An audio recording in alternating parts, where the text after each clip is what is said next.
Social media వచ్చాక చాలా విషయాలు క్షణాల్లో వైరల్ అవుతున్నాయి. ఏ విషయం గురించైనా చెప్పాలనుకుంటే సోషల్ మీడియాలో ఒక్క పోస్ట్ పెడితే చాలు క్షణాల్లో తెలిసిపోతుంది. చాలా మంది ఓవర్ నైట్ లోనే తమ టాలెంట్ తో సెలబ్రిటీస్ అయిన సందర్భాలు చాలానే ఉన్నాయి. నిత్యం వందల వీడియోలు సోషల్ మీడియాలో వైరల్ అవుతూనే ఉన్నాయి.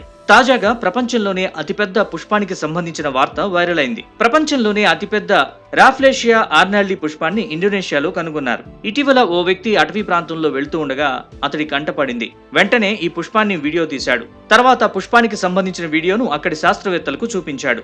దీంతో పరిశోధకులు ఈ పుష్పంపై రీసెర్చ్ చేశారు. ఇప్పటి వరకు ఈ పువ్వు కంటే పెద్దది ఎక్కడా కనిపించలేదని శాస్త్రవేత్తలు చెబుతున్నారు. ఈ పువ్వు గురించి సైంటిస్టులు పరిశీలించగా షాకింగ్ నిజాలు తెలిసాయి. రాఫ్లేషియా ఆర్నాల్డీ అనే పువ్వు ప్రపంచంలోనే అత్యంత అరుదైన పుష్పాలలో ఒకటిగా పేరుగాంచింది. ఇది 3 అడుగుల ఎత్తు వరకు పెరుగుతుంది.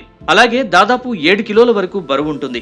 ఈ పుష్పం వికసించే సమయంలో ఘోరమైన దుర్వాసన వెదజల్లుతుంది. మరో విషయం ఏంటంటే ఇది కేవలం 4 రోజుల పాటు మాత్రమే వికసించి ఉంటుంది. అందుకోసమే ఈ పుష్పాన్ని చూసేందుకు అనేక మంది ఆరాటపడుతూ ఉంటారు.